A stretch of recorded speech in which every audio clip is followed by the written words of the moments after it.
yesterday we talked about bingo players who are petty and who can be annoying or disruptive or disrespectful or haters, whatever term you decide you want to put in there to describe these kind of people.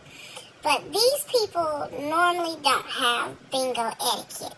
And so that's what we're going to talk about a little more now, is bingo etiquette. So I guess we'll start with number one. Number one, standing in line in bingo. I understand sometimes the lines get long. Sometimes you're waiting because there's only 2 registers open or 3 registers or however many. Sometimes there's only 1 register open. Don't invade my territory bubble and be on my back watching what I'm doing and trying to see what I'm buying or what I'm getting so you can match that or try to outdo me on that. Okay? Number two, I can get over it to a certain point, but I understand why some people do it because they don't want their friends to wait in line. But if we've been standing in line and your friends get in here late and you decide to either allow your friends to come in line with you or you buy your friends packages and computers, some people may get a little mad about that because there are bingo superstitions where they feel like you've taken their win. And sometimes I believe in it and sometimes I don't. But bingo superstitions is another topic that we'll talk about on a whole new level on another day because it's so many different ones. But try not to cut in line or have your friends cut in line. That's a biggie. Number 3. When you purchase your packets and you're looking for somewhere to sit, and there are several tables available throughout the bingo hall, yet you decide to come sit directly in front of me. There's 12, maybe 14 empty tables, yet you decide, of all the places in the bingo hall, you come and sit in front of someone who's minding their own business, have their computers spread out. Because I spread my computers out. If I don't have my bingo buddies coming with me, I'm going to spread my computers out because I don't want bad energy sitting at my table. And now, again, that goes back with the superstitions and that kind of stuff. And we can talk about that later.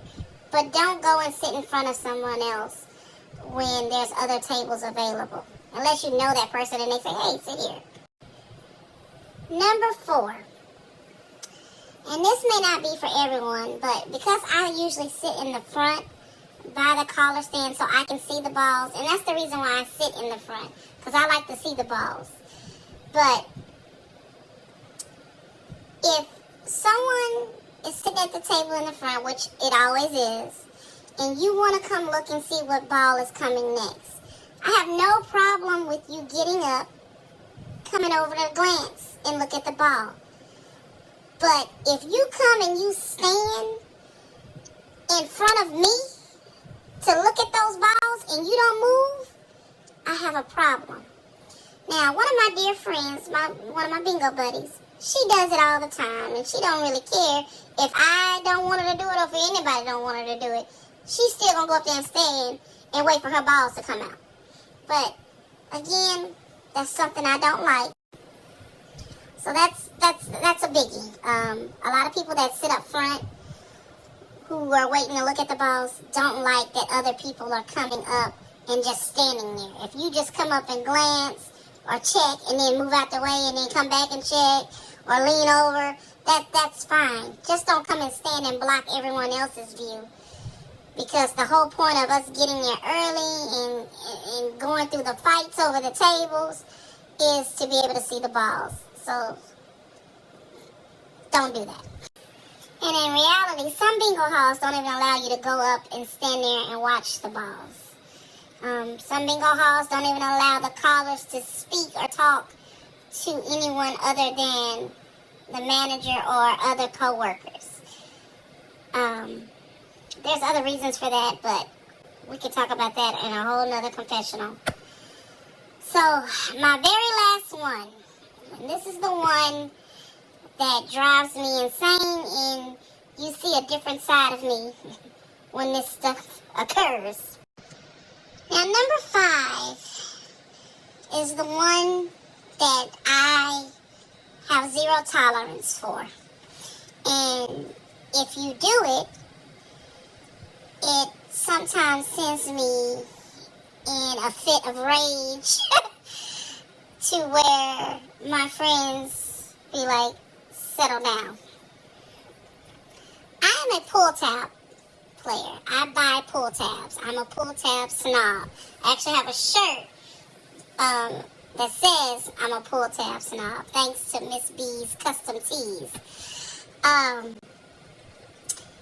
If I am buying from a runner or a worker, and you see me purchasing these pull tabs,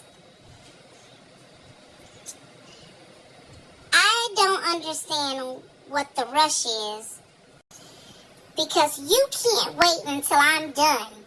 You want to interrupt my transaction, because that's what it is. It's technically a transaction.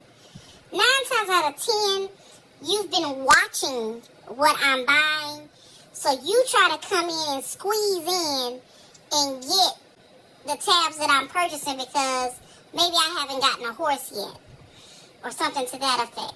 Or maybe I haven't gotten a player yet, so you think that you can come in and get your 2, 3, 10, or whatever you want to get, and not have me get it. So if I'm purchasing from a runner, don't come interrupt. When I see the runners or the workers selling pull tabs to someone else, you know what I say? I say, hey, Philip, when you're done.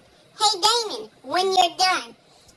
Hey, bingo service worker, when you're done, can you come over here?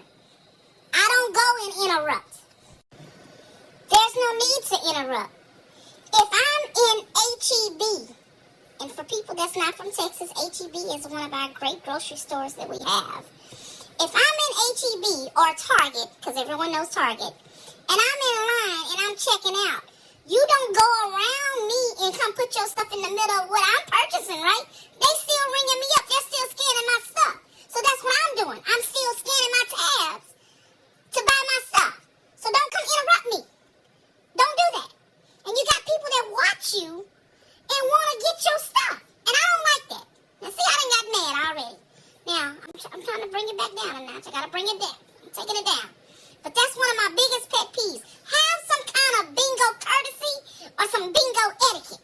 Don't come and interrupt nobody's transaction trying to get their tabs so you can get a horse. And the reason why I'm so touchy about this, because I'm at bingo, sitting at my table now, by myself. I ain't had no bingo buddies or nothing. I was by myself buying some $1,000 horses. And I had somebody come and interrupt my transaction, get him $2, and got that $1,000 horse. The caller gets up there, runs the horse, and guess who goddamn well wins? That $2 person that snuck in on my transaction. I done sat there and spent $250 and ain't got nothing. And you walk up and get $2. You gave them 2 playbacks. And you got that goddamn horse. So that's why you gotta have bingo etiquette. Alright, I've calmed down a little bit. Trying to take it back. But it happened to me today. I was at I-45 bingo, daytime bingo, and buying horse freak. And he only had maybe 10 or 15 left in his hand. And I was still in the process of getting my money to give it to him to decide what I was going to get. So this lady comes and she tries to buy my tabs. She tried to get in on my transaction. So the bingo worker was like, well, do you want the rest of these tiny? And I was like, yes, please, you know. So she goes on. He says, I'm out. I'm sorry. So she goes on about her business. End up getting horse 9. No, it didn't run. No, I didn't win it. But it's just have some kind of common courtesy. So bingo players out there, bingo addicts out there, Remember bingo etiquette when you're playing bingo. All right? That's it.